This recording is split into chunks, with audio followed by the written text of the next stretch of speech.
Algo está pasando en Bielorrusia. Esas fueron las palabras del exministro de Relaciones Exteriores de Ucrania, Dmitry Kuleba, dichas en abril. El tema de conversación, los rumores que circulan de que el estado satélite ruso podría estar a punto de dar la mayor sorpresa de la guerra en meses, que Bielorrusia, bajo fuerte presión del Kremlin, podría atacar a Ucrania. Kuleba no es el único que hace esta advertencia. El presidente ucraniano, Volodymyr Zelensky, ha insinuado que Minsk podría estar planeando algo, al igual que el comandante de las Fuerzas Armadas, Oleksandr Syrski. Incluso la líder opositora bielorrusa exiliada, Sviatlana Tsikhanouskaya, insinuó recientemente que algo está sucediendo en su país natal. Todo esto plantea una gran pregunta obvia. ¿Realmente Bielorrusia está a punto de invadir Ucrania? Bueno, a riesgo de arruinar la expectativa y perder a la mitad de nuestra audiencia, lo vamos a decir directamente. De nada. Porque la respuesta corta es probablemente no. La respuesta larga es probablemente no, pero con un asterisco. A pesar de todos los rumores que circulan, el hecho es que atacar a Ucrania sería un suicidio para el presidente bielorruso Alexander Lukashenko, el equivalente geopolítico de ti. O yo, acercándome a un oso grizzly hambriento, dándole una bofetada en el hocico y esperando que todo salga bien. Entonces, ¿por qué? Podrías preguntarte razonablemente, ¿por qué estamos hablando de esto hoy? La respuesta es sencilla. Aunque la lógica militar indica que un ataque no está en el horizonte, eso no significa que no esté pasando nada. En Minsk, Moscú y Kiev en este momento se están haciendo cálculos frenéticos. Y lo que suceda en lugar de un ataque armado podría terminar siendo la acción más trascendental y desestabilizadora que la guerra en Ucrania haya visto en años. Antes de continuar con el episodio de hoy, unas palabras de nuestro patrocinador, Incogni. ¿Sabes qué es extraño? Hay empresas enteras dedicadas a recopilar información sobre ti y ponerla en Internet. Tu nombre, tu dirección, número de teléfono, familiares, direcciones anteriores y otros datos personales pueden terminar en sitios web de los que nunca has oído hablar y a los que ciertamente no les has dado permiso para tener tus datos. La mayoría de las personas ni siquiera saben que estos sitios existen hasta que se buscan a sí mismos y de repente se dan cuenta de cuánta información suya está circulando en línea. Ese es el problema que Incogni está tratando de resolver. Incogni ayuda a eliminar tu información personal de los intermediarios de datos y los sitios web para buscar personas que recopilan y venden esos datos. En lugar de pasar horas averiguando quién tiene tu información y cómo contactarlos, Incogni se encarga de todo el proceso por ti. Pero lo que creo que es realmente más útil es su función de eliminación personalizada para los clientes. Porque, seamos honestos, el Internet es bastante desordenado. No todos los sitios que exponen tu información van a formar parte de alguna base de datos estándar. Con Incogni Ilimitado, si encuentras un sitio web que tiene información sobre ti en línea, puedes enviarle el enlace a Incogni y sus especialistas en privacidad investigarán cómo eliminarla. Así que, en lugar de tener que buscar a los dueños de los sitios web, llenar formularios y navegar por cualquier proceso que requieran, simplemente le señalas el problema a Incogni y dejas que ellos se encarguen. Creo que todos deberían intentar esto. Busca tu nombre en Google, ve que aparece y luego consigue Incogni usando mi enlace. ¿Por qué no? Está en la descripción de abajo. Así que recupera tus datos personales con Incogni. Usa el código WARFRONTS en el enlace de abajo y obtén un 60% de descuento en un plan anual en incogni.com WARFRONTS. Y ahora volvamos al episodio de hoy. En una guerra definida por ataques espectacularmente mal planeados contra posiciones fuertemente defendidas, tal vez nada en la Primera Guerra Mundial se compare con el frente italiano. De 1915 a 1917, el ejército italiano lanzó 12 batallas separadas para tomar las alturas a lo largo del río Isonzo y avanzar hacia territorio austrohúngaro. Aunque hubo algunas victorias aquí y allá, el efecto general fue que el ejército italiano pasó 2 años lanzándose bajo fuego intenso, perdiendo casi 650.000 hombres en el proceso y logrando apenas avances territoriales.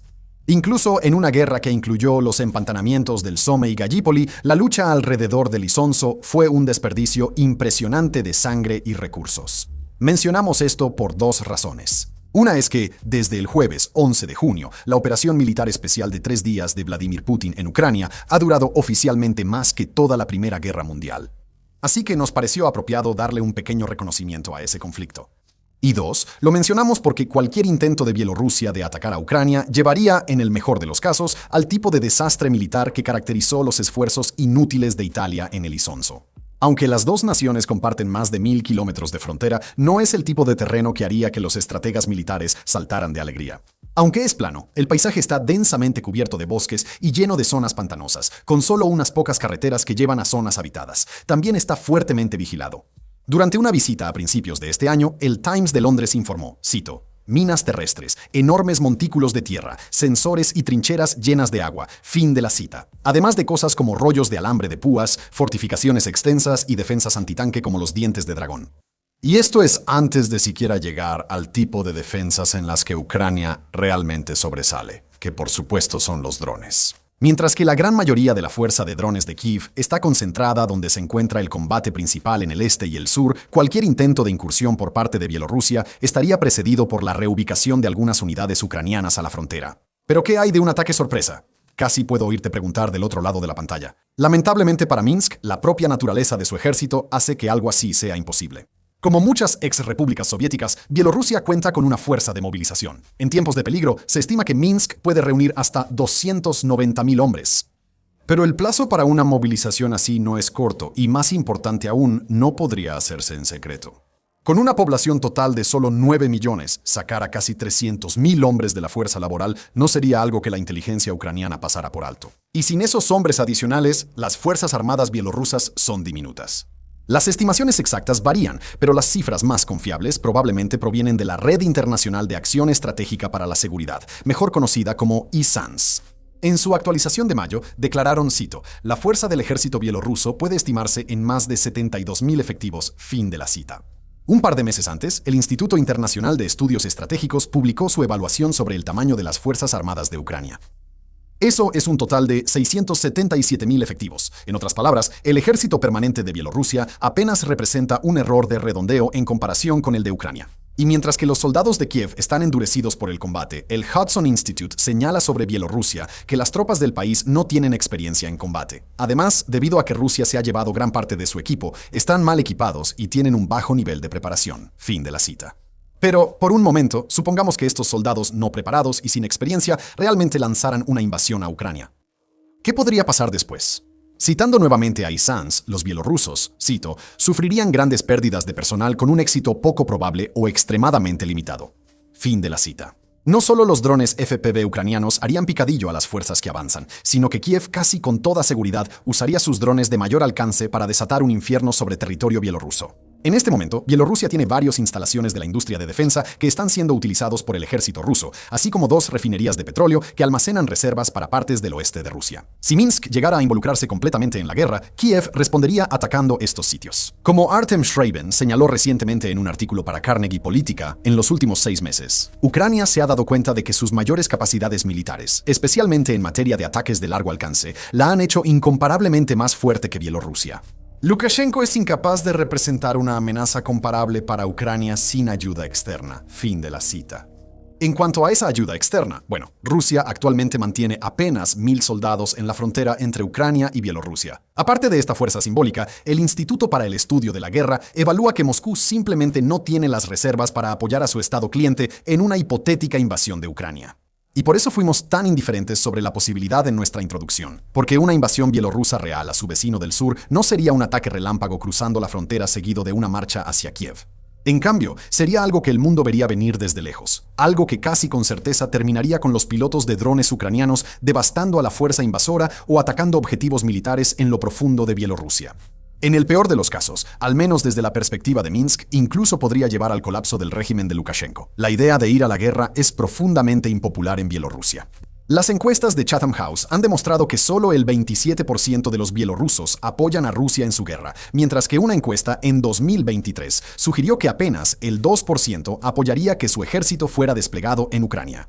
Hablando con el Times of London, la líder opositora Tikhanovskaya incluso sugirió que podría haber un golpe militar si Lukashenko diera la orden de invadir. Así que, ahí lo tienes. Todas las razones por las que estamos tan seguros como podemos estar de que una invasión bielorrusa a Ucrania iría en contra de toda lógica. Especialmente en un momento en que la Casa Blanca de Trump está tratando de mejorar las relaciones con Minsk y presionando a los estados europeos para que levanten las sanciones sobre la potasa bielorrusa. Lanzar un ataque no provocado ahora, que probablemente terminaría en fracaso, sería más tonto que un costal de ladrillos, pero eso no significa que no esté pasando nada. No recibes señales de alarma provenientes de los niveles más altos del gobierno ucraniano solo por puro gusto.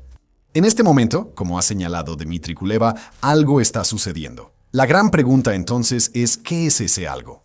¿Qué cálculos se están haciendo en Minsk, Moscú y Kiev que han hecho que empiecen a circular los rumores? Y las posibles respuestas a esa pregunta, sí, respuestas en plural, no solo son fascinantes por sí mismas. También podrían señalar uno de los mayores cambios que la guerra en Ucrania ha visto en mucho tiempo.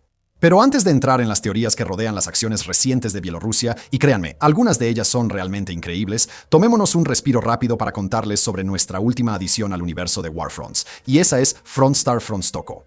Frontstoko es nuestro canal cada vez más profesional para aquellos de ustedes que les gusta lo que hacemos aquí en el canal principal, pero desearían que fuera más profundo y nerd. Cada semana publicamos 2 videos narrados por un servidor, profundizando en los conflictos menos conocidos que están dando forma a nuestro mundo. Pero también publicamos 3 artículos extensos escritos por verdaderos expertos sobre temas que van desde el impacto de la campaña de ataques de mediano alcance de Ucrania hasta desmontar el mito de que Rusia se está quedando sin blindados. No es que la guerra de Ucrania sea todo lo que cubrimos. También tenemos artículos sobre Sudán, Malí, Somalia y más, además de un podcast semanal que cubre todo lo relacionado con Medio Oriente. Y siempre se me olvida mencionar el documental exclusivo de 80 minutos sobre Corea del Norte que lanzamos apenas la semana pasada y que solo estuvo disponible para nuestros suscriptores. Una suscripción cuesta solo $5 al mes o $50 al año. Eso es Frontstoko. Puedes echarle un vistazo si te gusta lo que hacemos aquí en el canal. Y ahora, de regreso al paraíso de las papas que llamamos Bielorrusia. Tácticas de presión. Ahora, para entender los cálculos que pueden estar ocurriendo en Minsk, vale la pena observar las advertencias precisas que han estado haciendo los del lado ucraniano. En abril, Zelensky publicó en Telegram que, cito, según informes de inteligencia, se están llevando a cabo construcciones de carreteras en áreas que conducen a Ucrania y el establecimiento de posiciones de artillería en la zona fronteriza bielorrusa. Fin de la cita. Hace apenas unos días, la líder opositora bielorrusa, Tikhanovskaya, pareció respaldarlo, diciendo al Times que, cito, ciudadanos bielorrusos comunes nos han dicho que se está instalando infraestructura militar que no necesitaría existir si el país no se estuviera preparando para la guerra o para una escalada. Fin de la cita.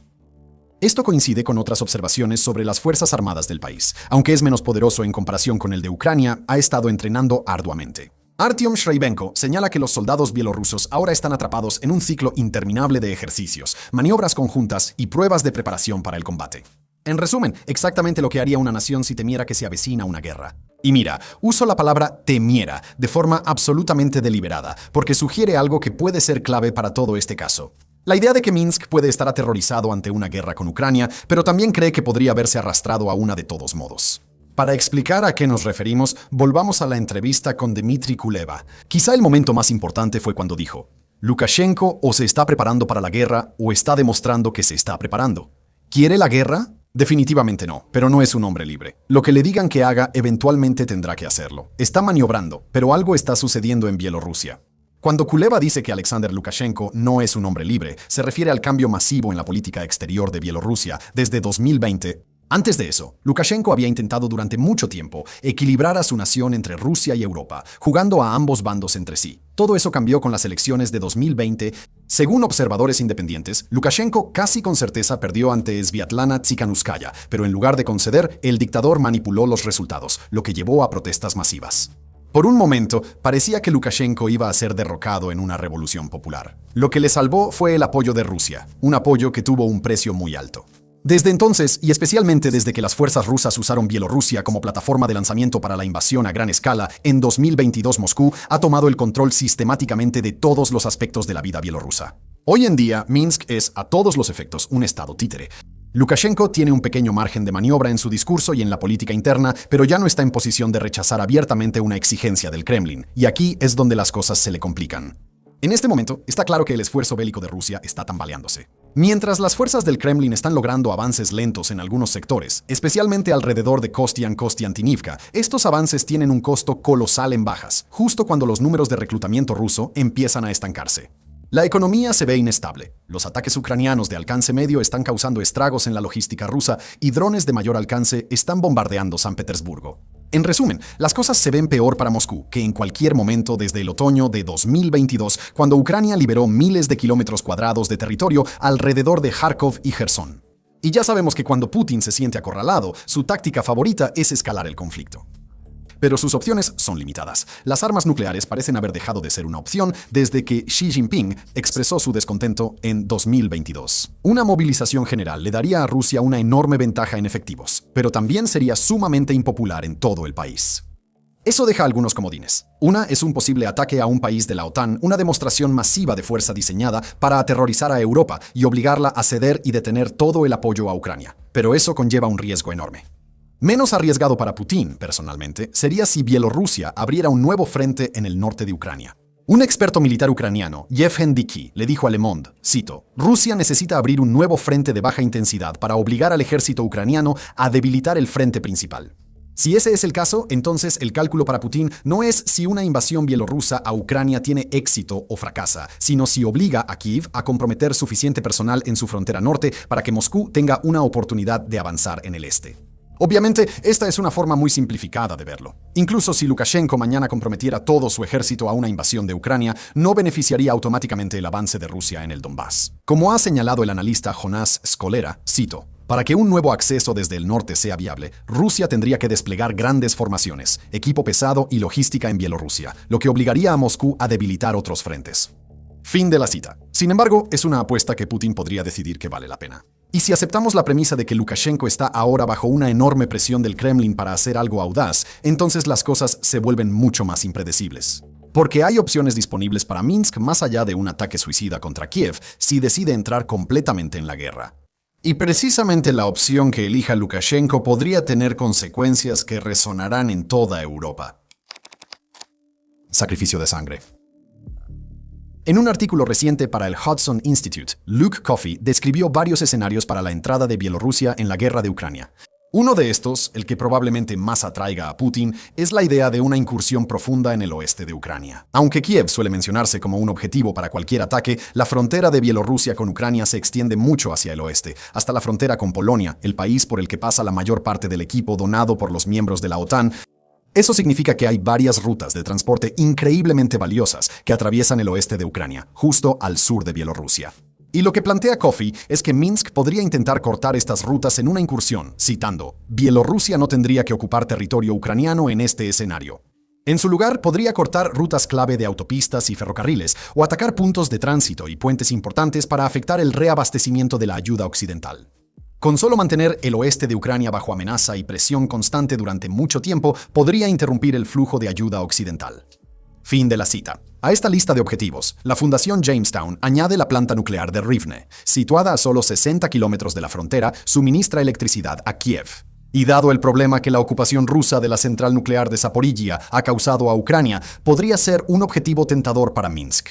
Ahora bien, nada de esto invalida los puntos que cubrimos en nuestro primer capítulo. La frontera en el oeste de Ucrania también está fuertemente vigilada y Bielorrusia sigue estando en una gran desventaja militar. Lo mismo aplica para otro escenario potencial que destaca la Fundación Jamestown, una invasión del Oblast de Chernihiv, al noreste de Kiev, donde las tropas intentarían establecer una zona de amortiguamiento de unos 20 kilómetros de profundidad. Por supuesto, siempre hay formas en que Moscú y Minsk podrían intentar contrarrestar la superioridad militar de Ucrania. Una opción sería que Vladimir Putin ordenara otra movilización limitada, esta vez con el objetivo de reclutar rápidamente a 100.000 hombres que podrían ser trasladados a Bielorrusia para apoyar o liderar la invasión. Sin embargo, nuevamente, el problema es que todos lo verían venir. La Fundación Jamestown estima que un despliegue así tomaría de 3 a 4 semanas, y eso ni siquiera incluye la movilización en sí. Si Putin decidiera tomar este camino, Ucrania tendría más de un mes para prepararse. Sin embargo, la acción militar no es todo o nada. Ya sea que Putin lo esté presionando para invadir o no, Lukashenko está 100% consciente de que hacerlo podría destruir su régimen, lo cual puede ser la razón por la que algo entre la paz y la guerra parece ser el resultado más probable. En este escenario, Bielorrusia convocaría a sus tropas y comenzaría los despliegues hacia la frontera con Ucrania. Sin embargo, la intención no sería invadir. Más bien, sería para que parezca que Minsk está a punto de invadir, obligando así a Kiev a mover valiosos recursos para defender una región que Lukashenko no tiene intención de atacar. Como señala Luke Coffey, Minsk ya ha hecho esto antes. En 2024, Lukashenko envió un tercio de sus fuerzas armadas a la frontera. Nadie realmente creía que se avecinaba un ataque, pero Ucrania aún así se vio obligada a mover tropas para contrarrestar la amenaza. Para citar el artículo de Coffey para el Hudson Institute, en un escenario similar, Bielorrusia o bien se movilizaría y se prepararía para un conflicto con Ucrania, o haría declaraciones públicas indicando que planea hacerlo. Ambas situaciones podrían hacer que un gran número de sus fuerzas se desplazara hacia la frontera sin cruzarla. Aunque tal movimiento no necesariamente preceda a una incursión, Kiev tendría que tomarlo en serio. Fin de la cita. Lukashenko bien pudo haber calculado que este sería su curso de acción ideal. Esto alejaría a los efectivos ucranianos de las líneas del frente en el este, lo que haría que Putin dejara de presionarlo, pero también no le daría a Kiev una razón para comenzar a bombardear Bielorrusia. Tampoco es esa acción en la frontera ucraniana la única opción. En su entrevista, Kuleba mencionó que Bielorrusia podría fingir una acumulación militar en la frontera con Polonia o Lituania para intimidar a la OTAN o hacer que la alianza se enfoque en su propia defensa en lugar de la de Ucrania. Sin embargo, incluso esta acción conllevaría riesgos significativos para Lukashenko. El problema de un farol es que a veces la gente te cree. Esto le pasó a Saddam Hussein, quien siguió fingiendo que tenía armas de destrucción masiva para aterrorizar a los iraníes, solo que su farol fue tan convincente que Estados Unidos terminó invadiendo Irak para encontrarlas y destruirlas. Bueno, algo no muy diferente podría pasar aquí. Si Lukashenko hiciera mucho alboroto sobre prepararse para invadir Ucrania, podría convencer sin querer a Kiev de que es necesario un ataque preventivo para protegerse, o podría haber un incidente no planeado en la frontera que resulte en un intercambio de disparos. O, ya sabes, 1.000.000 de cosas más que podrían convertir un farol en un combate sangriento. Como señala el Instituto Macdonald-Laurier, Bielorrusia no solo limita con Ucrania, sino también con Polonia, Lituania y Letonia. Por lo tanto, las consecuencias de un accidente podrían extenderse mucho más allá de un conflicto bilateral. Fin de la cita. De nuevo, Lukashenko no es tonto. Probablemente él sabe todo esto, lo que puede ser la razón por la que parece tan ansioso en este momento por evitar provocar a Ucrania. Hace apenas unos días, el 6 de junio declaró en un discurso: ¿debemos ir a luchar a Ucrania según la voluntad de alguien más? ¿Queremos ser carne de cañón allí? No queremos eso. Ahora, suponiendo que tenemos razón sobre lo que está sucediendo tras bambalinas, que Putin está tratando de obligar a Lukashenko a tomar una decisión que podría cambiar el juego. Todo mientras Lukashenko intenta desesperadamente retrasar la solicitud. Entonces, eso podría explicar muchos de los rumores e incertidumbre que circulan en este momento. Pero hay otra opción. Una que sugiere que la fuente de todos estos rumores no es Minsk ni Moscú, sino Kiev. En su artículo para Carnegie, Artem Schreitman señaló que estos rumores no están surgiendo en el vacío. Están surgiendo en un momento en que la Casa Blanca de Trump está intentando tanto normalizar las relaciones con Bielorrusia como presionar a los estados europeos para que hagan lo mismo. En sus palabras, esto parece una injusticia flagrante para Ucrania, especialmente mientras la guerra continúa. Aparentemente, Kiev está preocupado de que, después de haber probado este esquema con Lukashenko, esta normalización gradual de las relaciones pueda extenderse a las relaciones con Rusia. Fin de la cita. Como resultado, Ucrania podría estar enviando señales sobre un posible ataque bielorruso con dos objetivos en mente. 1. Dificultar que los estados de la OTAN logren un acercamiento con Minsk, recordándoles que Lukashenko está bajo el control de Putin. Y 2. Al mismo tiempo, resaltarle a Lukashenko cuánto más poderosa es ahora Ucrania en comparación con Bielorrusia. Para citar a Treitman, nuevamente, ya que las acciones de Rusia no están dictadas por cómo se siente Lukashenko respecto a Ucrania, mantener a Minsk en alerta ya no representa ningún riesgo real para Kiev. Y por lo tanto puede hacerse de vez en cuando simplemente como medida disuasoria. Fin de la cita, todo lo cual deja este video en una fascinante incertidumbre. Como hemos visto, la lógica militar dicta que Bielorrusia no atacará a Ucrania, ya que tal movimiento sería suicida. Al mismo tiempo, Putin podría intentar presionar a Minsk para que lo haga de todos modos, ya que sabe que el régimen de Lukashenko colapsaría sin el apoyo ruso. Por su parte, Lukashenko podría estar intentando fingir preparativos para un ataque con la esperanza de que estas maniobras sean suficientes para mantener contento a Putin. Y por encima de todo, existe la posibilidad muy real de que nada de esto sea cierto, y que en realidad lo que estamos presenciando es una operación de información ucraniana desarrollándose en tiempo real, diseñada para mantener a Lukashenko asustado y a Bielorrusia aislada. Como dijimos, es bastante fascinante y, seamos honestos, ninguno de nosotros va a poder decir con certeza qué está pasando hasta mucho después de que termine la lucha y los historiadores finalmente tengan la oportunidad de revisar los archivos de esta época en las tres capitales. Pero por ahora, terminemos este video regresando a las palabras de Dmytro Kuleba, porque sin importar cuál posibilidad creas que es más probable, está claro que algo está sucediendo en Bielorrusia. Puede que sea un farol, puede que sean preparativos para una invasión inesperada impuesta a Minsk por un Kremlin que la ve como la última oportunidad para romper el estancamiento de la guerra. Lo único seguro es que lo vamos a descubrir en un futuro cercano. Gracias por vernos.